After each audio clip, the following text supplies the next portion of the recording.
태풍 돌핀의 영향으로 강원 동해안에 폭우가 쏟아지면서 피해가 잇따랐습니다. 특히 강릉에는 시간당 80mm가 넘는 폭우에 도로가 물에 잠기고 상가 수십 곳이 침수됐는데요. 계곡에서는 피서객들이 고립됐고 높은 파도에 해수욕장 물놀이도 금지됐습니다. 홍성호 기자입니다. 오전 한때 시간당 80mm가 넘는 폭우가 쏟아진 강릉 도심. 도로는 순식간에 물에 잠겼습니다. 맨홀에서는 빗물이 역류하고 차량은 고생물살을 헤치며 위태롭게 지나갑니다. 상가 CCTV에는 빗물이 차오르는 모습이 고스란히 담겼고 일대 상가 수십 곳이 침수 피해를 입었습니다. 정말 한 5분 사이에 물이 엄청 높게 쌓이더니 맨홀 뚜껑이 다 불려서 올라오고 가게 안으로 막 물이 들이치고. 강원 동해안 곳곳에 폭우가 쏟아지면서 호우특보도 잇따라 내려졌습니다. 해수욕장에는 강한 비바람과 함께 높은 파도가 몰아쳤습니다.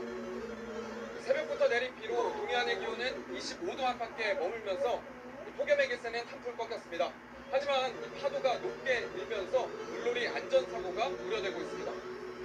해변에 늘어섰던 파라솔은 비바람에 날아갈 것을 고려해 모두 접어놨습니다. 높은 파도에 물놀이가 금지되면서 해변을 찾은 피서객들은 발길을 돌려야 했습니다. 시원하고 좋긴 한데요. 파도를 보니까 기분은 좋은데 물속에 못 들어가가지고 너무 아쉬워요. 동해안에 쏟아진 폭우는 근접한 내륙에도 영향을 미쳤습니다. 속초와 맞닿은 인제 백담사 인근 계곡에서는 갑자기 불어난 물에 피서객 7명이 고립됐다가 119 구조대에 의해 1시간 반 만에 구조됐습니다. 빗길 교통사고도 발생했습니다. 오전 10시 10분쯤 강릉시 성산면 영동고속도로 대관령 7터널 인근에서 차량이 미끌에 미끄러지면서 오중 추돌 사고로 이어졌습니다. 이 사고로 운전자는 3명이 다쳐 병원으로 이송됐습니다. 기상청은 강원 동해안을 중심으로 최대 150mm가 넘는 비가 내리겠다며 피해 없도록 특별한 주의를 당부했습니다. YTN 후석입니다.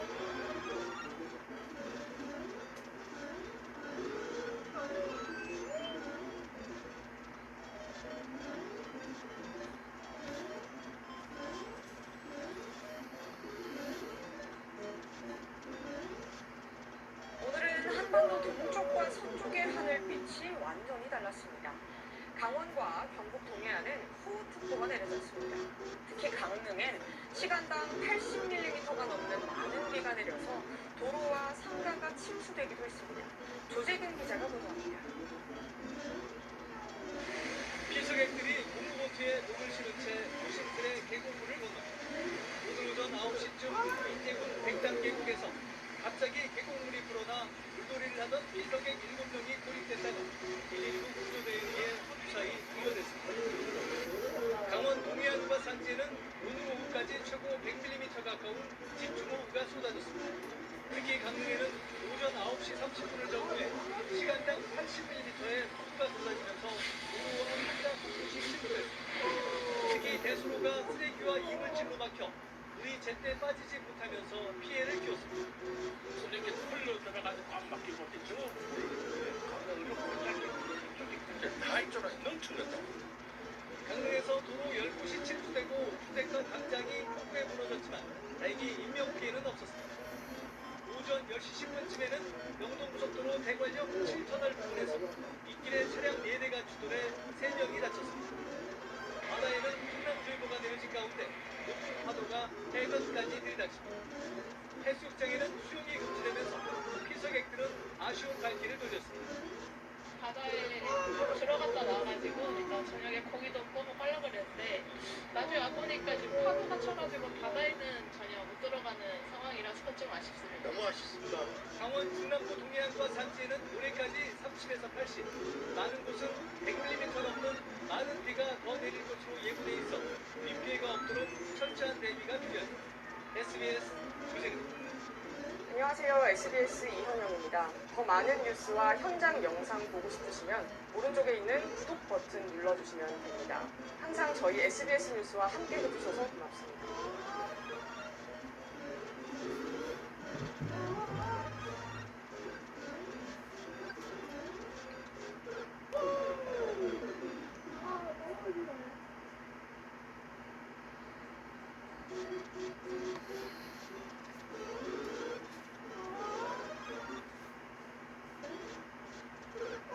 여름철 강이나 계곡에서 다슬기 잡는 분들 많은데 얕은 물에서 괜찮겠지 하는 생각은 금물입니다.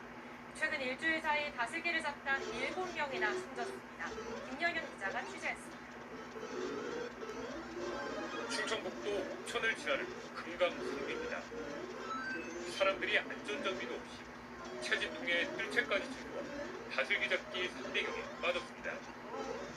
다슬기 채취를 금지한다는 현수막은 있으나 마나입니다. 안쪽으로 들어가면 깊고 엄청 안쪽으로 왔을 거. 수초가 묶어져 있는 지점에서는 얼굴만 빼꼼히 내놓은 채 다슬기 잡기에 정신이 없습니다. 사람들이 안 가서 물렁이 나고 여기가 그쪽 있네. 안전요원이 계도에 나서지만 아랑곳하지 않습니다. 여름철 계곡이나 하천에서 다슬기를 잡다가 목숨을 잃는 사고가 잇따르고 있습니다. 최근 일주일 사이에만 7명이 숨졌습니다. 다슬기가 여름철 보양식으로 인기가 높아지자 강이나 계곡을 찾는 일반인들도 채취에 나서고 있습니다. 다슬기 1kg을 주워가면 2만 원 정도를 받을 수 있다는 소식에 외지인들까지 찾아와 싹쓸이해가는 현상도 벌어지고 있습니다. 이 하천에서 최근 인명사고가 발생했습니다. 얕아 보여도 처음 온 사람이 물깊이를 가늠하는 건 쉬운 일이 아닙니다. 얼마나 위험한지 소방대원이 장비를 갖추고 들어갑니다.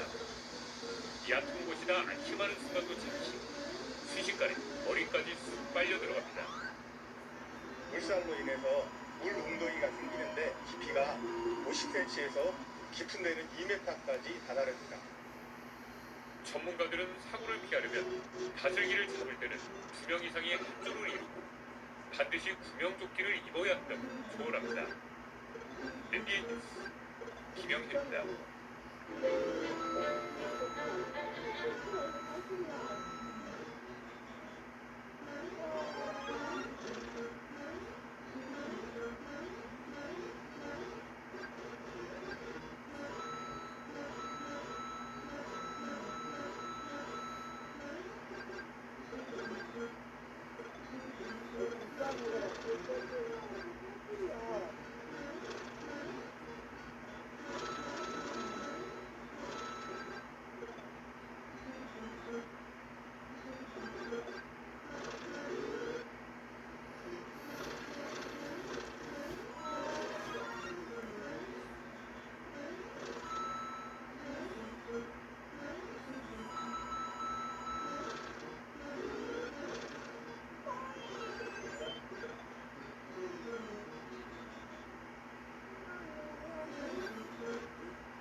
층 아파트 단지가 온통 암흑천지로 변했습니다.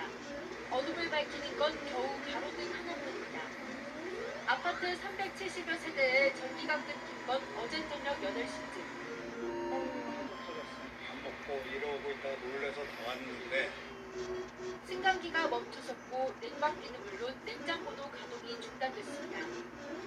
무더위에 급증한 전기 사용량이 원인으로 추정된다. 복구 작업마저 길어지면서 주민들은 인근에 마련된 임시대피 속에서 더위를 피해 밤을 지새워야 했습니다.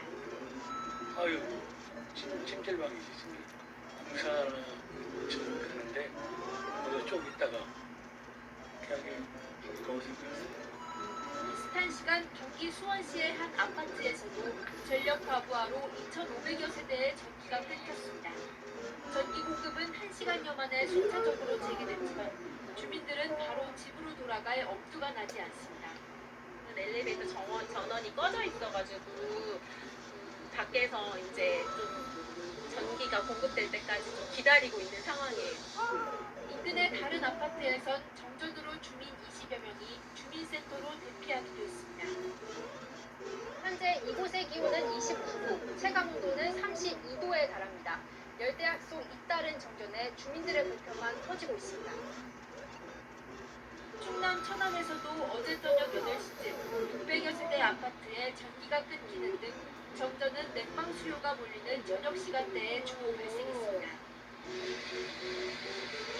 당분간 전국의 폭염이 계속될 것으로 전망되는 가운데 정전 사고를 막기 위해 노후 아파트 등을 중심으로 변압기 용량과 전기 설비 상태 등을 미리 점검해야 한다는 지적이 나옵니다. KBS 뉴스 이혜입니다.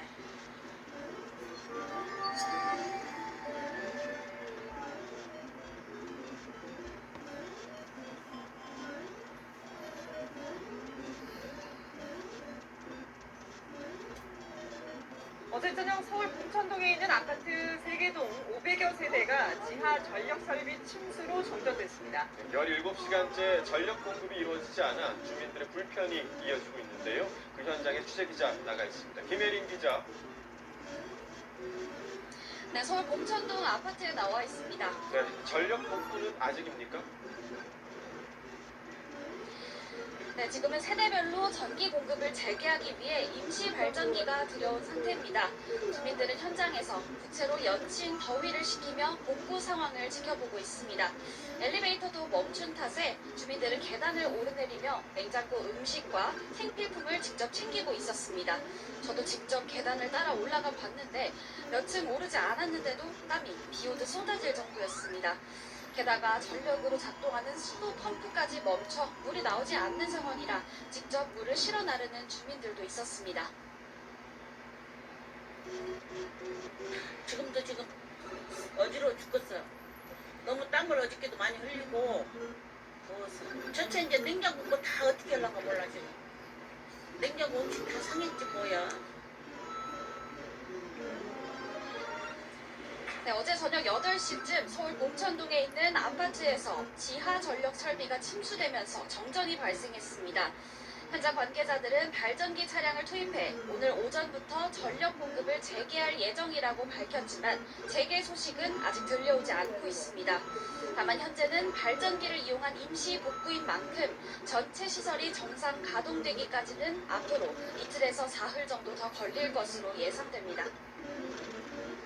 네, 무더위에 인근 주민센터로 대피한 주민들도 있다고요?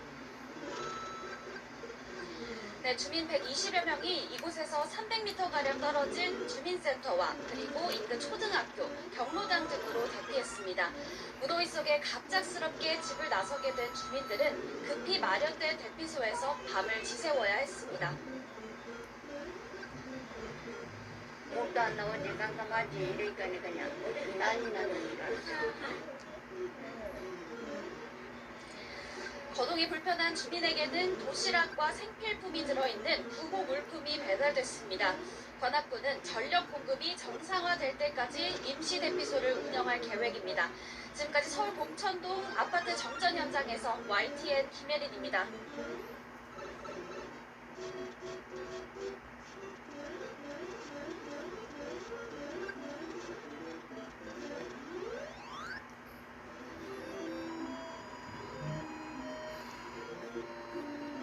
전력 수요가 폭증하면서 정전도 속출하고 있죠.